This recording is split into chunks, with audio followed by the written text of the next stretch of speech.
Hi, it's Bobby from Bobby's Baking Blog, and we're back with our sunflowers, our fall sunflowers, or autumn. And we're going to go ahead and put in the leaf. The difference between a sunflower leaf and, let's say, the rose leaf that we did a couple weeks ago is that the rose leaf is more of a heart shape, and this one is still heart shaped, but it's very scalloped. So I'm going to show you how to do that. I just went ahead and loaded my colors with yellow in one corner, green in the other. I'm going to start with the green on the outside. I'm going to swipe 1, 2, 3. I'm going to do a little wiggling. Make sure that color's set, no separation. And then I'm going to really scrub.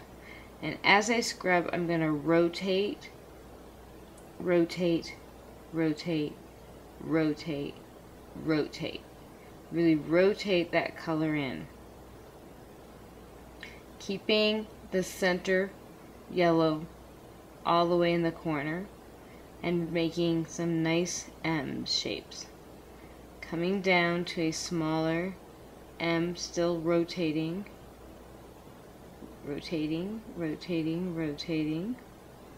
And then we're going to come up on our chisel. We're going to sweep downward, and we're going to do the other side.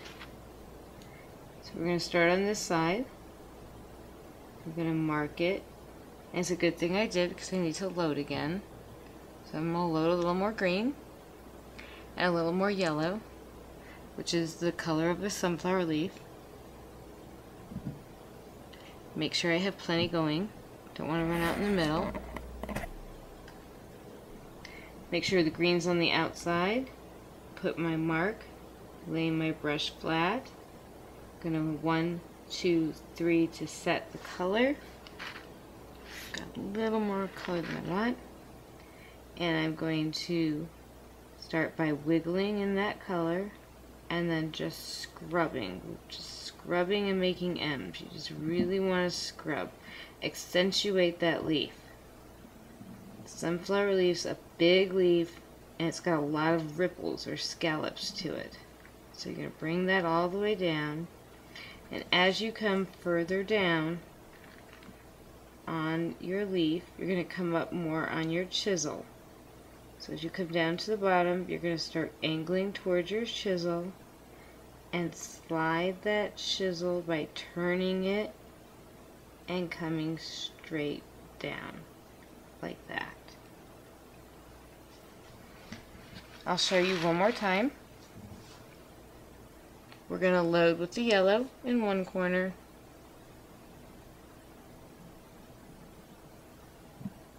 and the green in the other.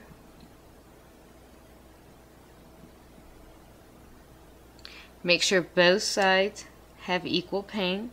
Swipe it on your workstation, your glass, your acrylic, whatever you have, and make sure that you have enough color. I kind of want it to come this way, I think. Okay. I'm going to make a mark right here. That's where I'm going to start. I'm going to lay my brush down flat or at a bend. I'm going to swipe, swipe, swipe, and then wiggle that color in.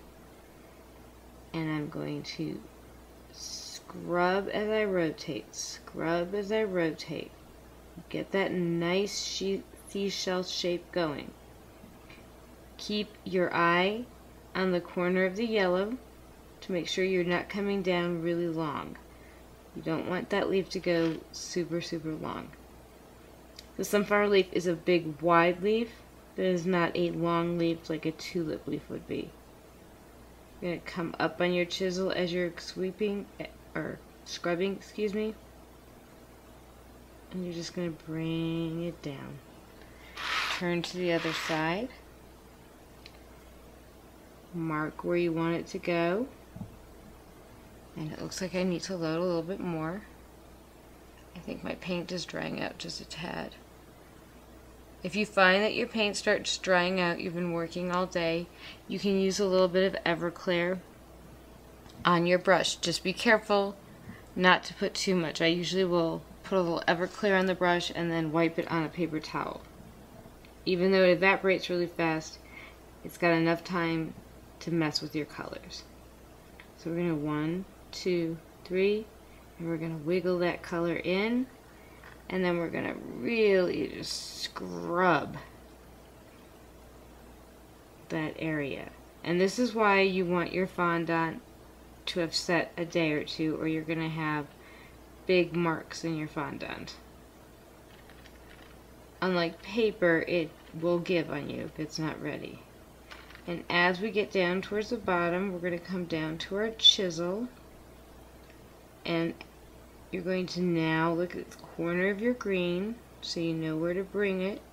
Come down, you're going to turn your brush and come straight down to the line that you made already. Okay, and that is sunflower leaves. Pretty simple, huh? Thank you for joining me. Alright, we're going to add a little vinery in. So I'm going to dip my brush in some Everclear and get it fairly wet, so that when I bring my script liner out, it does that. And we're just going to make a little, I'm going to hold the cookie with my pinky so I can steady my line.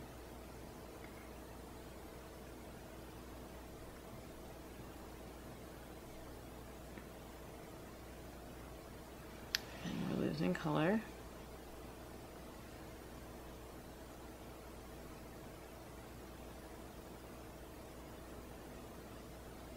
Bring it down to the flower.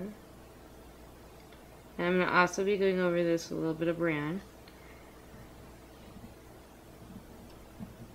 And remember, depending on how small your liner is, and this one is a 000, is how much is going to stay loaded.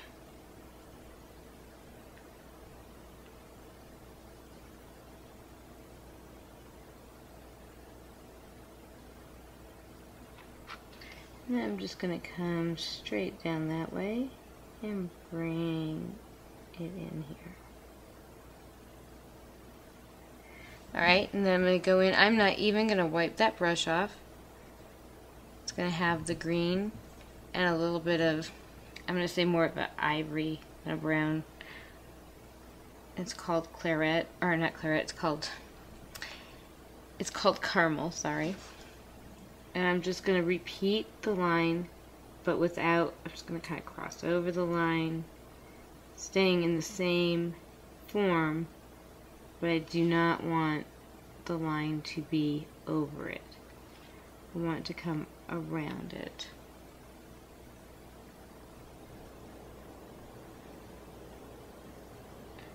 Just to add a little bit of composition and connect everything together.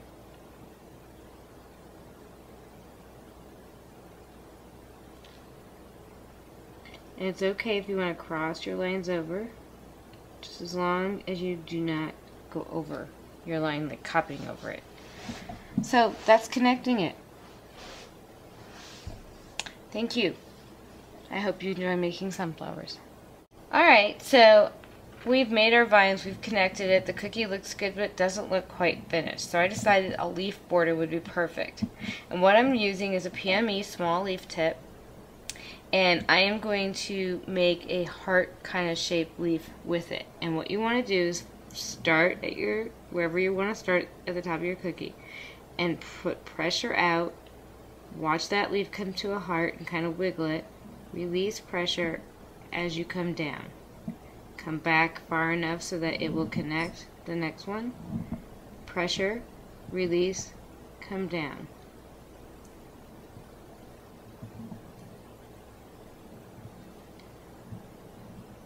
And when I get done with putting this royal icing border on, I'm going to allow it to dry, and then I'm going to paint it with some old gold so that it matches pretty well, which is why my icing is an off-white color.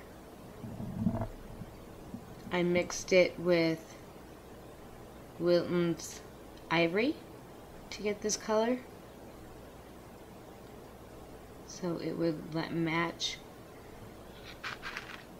my fondant.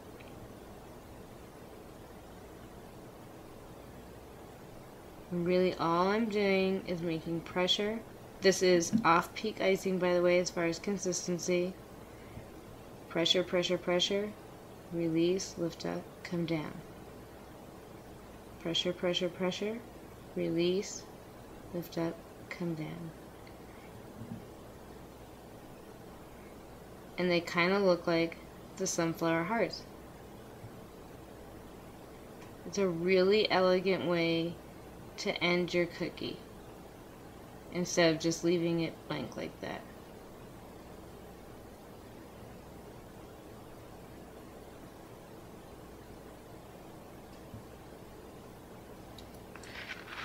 Turn your cookie, keeping in mind that when you get to a certain point there's going to be icing and you don't want to smush it.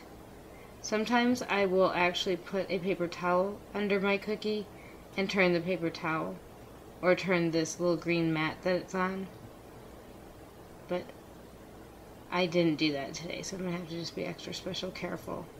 I would suggest doing that. It's probably a much better idea.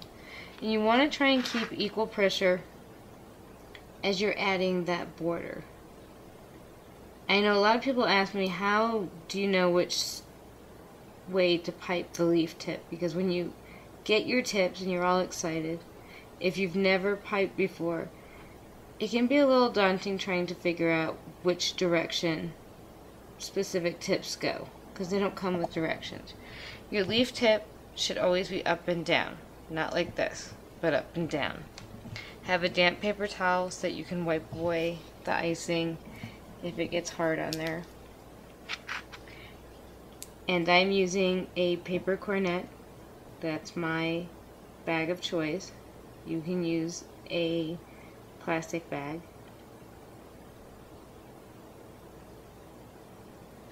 And just make sure that you leave enough room to make your leaf come out in the shape of a heart, so that it goes with the sunflower.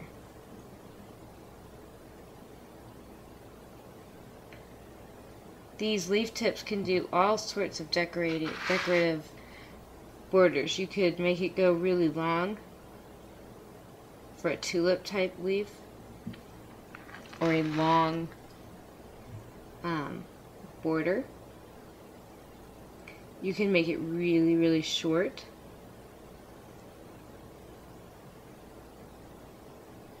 You can kind of railroad track it, meaning starting in one direction and going in another direction, switching back and forth. There's so much you can do with the leaf tip. I would definitely suggest investing in one of those.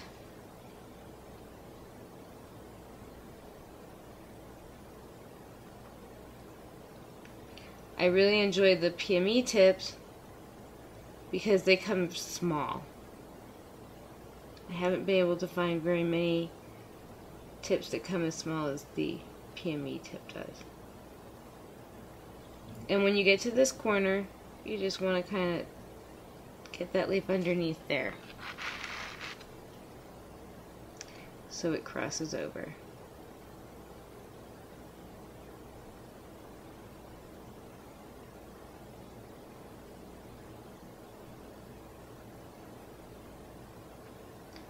Not finishing your cookie with a border just makes it look a little bit like it's missing something. This adds that extra special touch for your friend, your client, whoever you're making it for. It's a nice way to end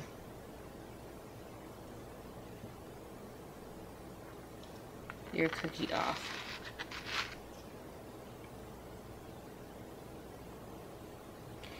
I did figure something out in the last day or two that I would like to share.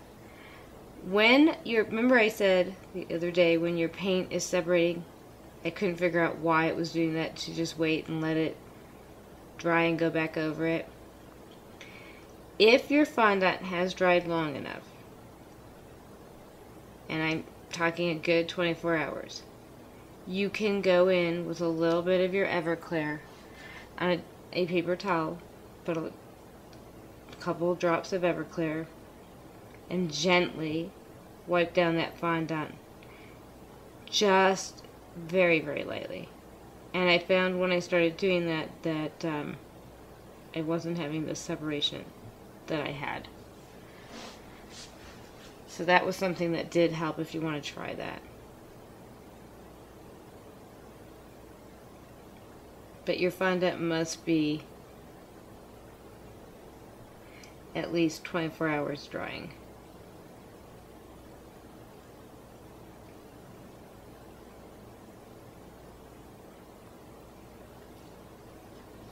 But like I said, I am going to come in later on and mix a little bit of Everclear and Antique Gold